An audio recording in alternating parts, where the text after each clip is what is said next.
હાય દોસ્તો, ફરી એકવાર પડોશની સૌથી મસ્ત છોકરીની ખોદવાની વાર્તા લઈને હું આવ્યો છું. મારું નામ દિનેશ છે. હું ગુજરાતનો છું. મારી ઊંચાઈ 5 ફૂટ 8 ઇંચ છે. હું દેખાવ સ્માર્ટ નથી, પણ મારું શરીર એથ્લેટિક છે. આ વાત 4-5 વર્ષની જ્યારે હું 12મામાં ભણતો હતો. ગામની એક છોકરી હતી જેનું નામ હતું સપના.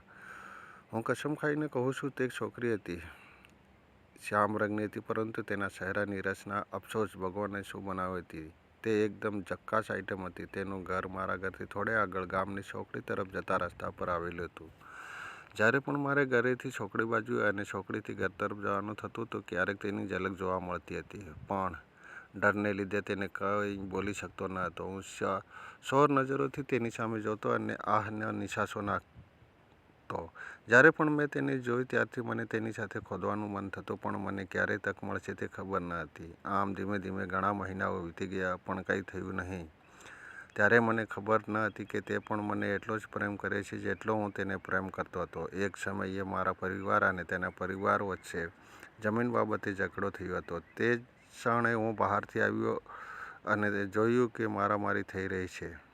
જો કે હું કોઈની સાથે લડતો નથી, પણ તે દિવસે હું પણ લડાઈમાં સામેલ થઈ ગયો હતો, અને આ લડાઈમાં તે પણ કંઈ ને કંઈ કહેતી હતી. હું પણ તે ક્યારે હસતી હતી તો હું પણ હસી લેતો. થોડા દિવસો આવી રીતે હસી મજાક સાથે પસાર થયા. હું સમજી શક્યો નહીં કે તે મને લાઈન આપી રહી હતી. એક દિવસ સાંજે 4 રસ્તા પરથી ઘરે આવતી વખતે હું તેને શેરીમાં મળ્યો.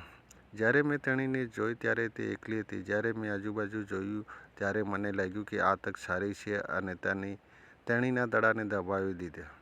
તે શીશો પાડી અને મારી પાસેથી ભાગી ગઈ અને મારી તરફ ઘૂરતી નજરથી જોવા લાગી. હું ડરી ગયો હતો, પણ મેં વિચાર્યું કે તે કોઈને કહે છે નહીં, એટલે હું બિંદાસ થઈ ગયો. થોડા દિવસો પછી તે મારી સાથે વાત કરવા લાગી. ધીમે ધીમે મેં તેને મનાવી લીધી. હવે હું તેની શકલી ખોદવા માંગતો હતો. હું તો એક જ તક જ શોધી રહ્યો હતો. એક દિવસ તે પણ આવ્યો. હું સાંજે 4 રસ્તા ઉપર ઊભો હતો.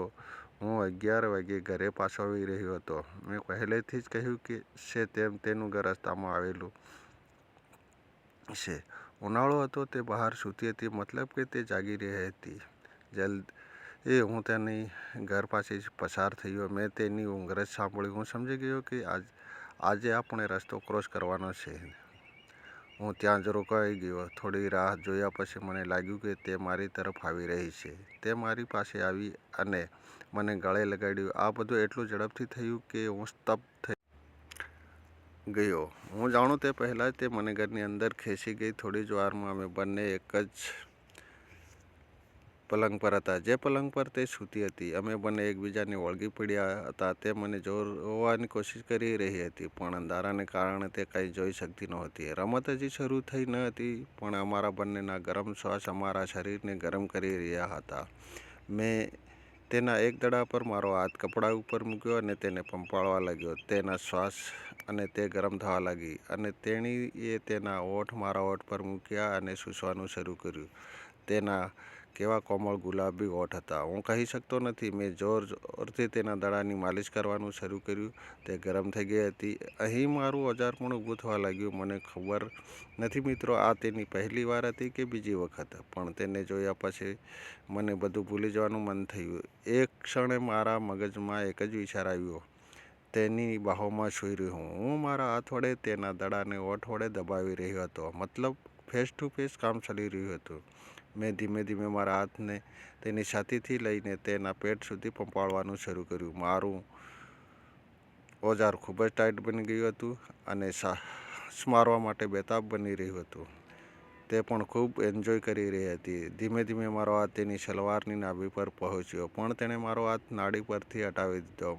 મારી ડીક અને તેની શકલી વચ્ચેની સલવારની દિવાલ તોડવા માટે મારી ડીક તેની શકલીની સીમા પર તેની સલવાર ઉપરથી જ ફાયર કરવા તૈયાર હતો. તે સતત તેની શકલીને અથડાતો હતો. મને લાગ્યું કે તે ખૂબ જ ગરમ થઈ ગઈ છે. હવે ફરી મારો હાથ ખસવા લાગ્યો અને તેની નાડી તરફ જવા લાગ્યો. આ વખતે તેણે મારો હાથ હટાવ્યો નહીં. એક જ ઝાટકે મેં તેની સલવારના નાડા ખોલી દીધા અને તેની સલવાર થોડી નીચે ખેંચી લીધી. હવે તેને પેન્ટી પર મારા હાથ હાથથી તેની શકલીને પંપાળવા લાગ્યો. તેથી તેને મજા આવવા લાગી. તેની પેન્ટી મને ભીની ભીની લાગી. મને ખબર પડી તે એકદમ ગરમ થઈ ગઈ છે. હું તેની શકલીને પેન્ટી ઉપરથી જ પંપાળી રહ્યો હતો. તેની શકલી વધારે પાણી કાઢી રહી હતી. મારો હાથ પણ ભીનો થઈ ગયો હતો. તે જોર જોરથી શ્વાસ લઈ રહી હતી. તે એટલી ગરમ થઈ ગઈ હતી કે તેનું આખું શરીર ઉપર નીચે થવા લાગ્યું. તે એટલી ગરમ થઈ ગઈ હતી કે તેને તેના પીછાડને ઉપર નીચે ઉઠાવી રહી હતી. તે મારો પેન્ટ ખોલી મારા ઓજારને મસળવા લાગી, જાણે હું સ્વર્ગની સફર લઈ રહ્યો હતો. મારું ઓજાર લોખંડના સળિયા જેવું કઠણ થઈ ગયું હતું. તે મારા પોપટની માલિશ કરી રહી હતી અને હું તેની શકલીની માલિશ કરી રહ્યો હતો. અમે બંને એટલા ગરમ થઈ ગયા હતા કે ધીરજ રાખવી મુશ્કેલ બની રહી હતી. તેણીએ તેના અંડરવેરને નીચે સરકાવી અને મારા પોપટની ટોપ તેની શકલી પર મૂકી. હવે તેણે કહ્યું, હવે મને ખોદી નાખો, હું તે સહન કરી શકતી નથી. જાનેમન હવે હું પણ ખોદવા માટે તૈયાર હતો. તેથી સૂતા સૂતા મેં મારા પોપટને તે વખતે તેની ગુલાબી શકલીમાં ધકેલી દેવા તૈયાર કર્યું. તેની શકલીની ગરમી મને પાગલ કરી રહી હતી. તેથી મેં મોડું ન કરતાં એક ધક્કો માર્યો. તેણીએ શીશો પાડી હોત. જો મારા ઓઠથી ઓઠ તેના ઓઠને બંધ ન કર્યા હોત, મારા પોપટનો ટોપ તેની શકલીમાં ઘૂસી શક્યો હતો. તે તરફડી રહી હતી અને કંઈક કહી રહી હતી, પરંતુ મારા ઓઠ તેના ઓઠથી દબાઈ ગયા હતા. તો તેના મોઢામાંથી માત્ર ગુનગુન અવાજ જ નીકળતો હતો. મેં એક બીજો ધક્કો આપ્યો અને મારો પોપટ તેની શકલીમાં થોડું ઊંડે જતું રહ્યું. તેની શકલી એટલી કડક હતી કે મારો પોપટ સરળતાથી જઈ શકતું ન હતું. તેથી એક વધુ જોરના ધક્કા સાથે મારું ઓજાર તેની શકલી ફાડીને અંદર ઘૂસી ગયું. મારા ઓજાર પરથી મને લાગ્યું કે તેની શકલીમાંથી લોહી નીકળી રહ્યું છે. મને લાગ્યું કે તે ફાટી ગઈ છે, પરંતુ થોડા સમય પછી તેણે તેની કમર ઉઠાવવા લાગી અને મારા પોપટને અંદર લેવા લાગી. હું પણ તેને ખોદવા લાગ્યો. હું પણ મારા ઓજારને તેની શકલીમાં આગળ અને પાછળ કરવા લાગ્યો. તેણીને મજા આવી રહી હતી. મેં પણ ઉપરથી ધક્કા મારી રહ્યો હતો. થોડી જ વારમાં તે અકળવા લાગી અને તેણીએ મારી કમરને એટલી જોરથી પકડી રાખી હતી, મને લાગ્યું કે હું મરી જઈશ. તેણીએ મારી કમર પકડી અને મને પોતાની જાત પર જોરથી પીસવા લાગી અને તેની આ શકલી ખોદાઈ દરમિયાન તેણીએ રસ કાઢી નાખ્યો. મેં 5-7 ધક્કા પછી તેની શકલીમાં મારો પણ રસ કાઢી નાખ્યો. અમે બંને થાકી ગયા હતા. હું થોડી વાર તેના પર પડ્યો રહ્યો અને તે પીડાથી વિલાપ કરી રહી હતી. તેની શકલીમાંથી લોહી નીકળી રહ્યું હતું.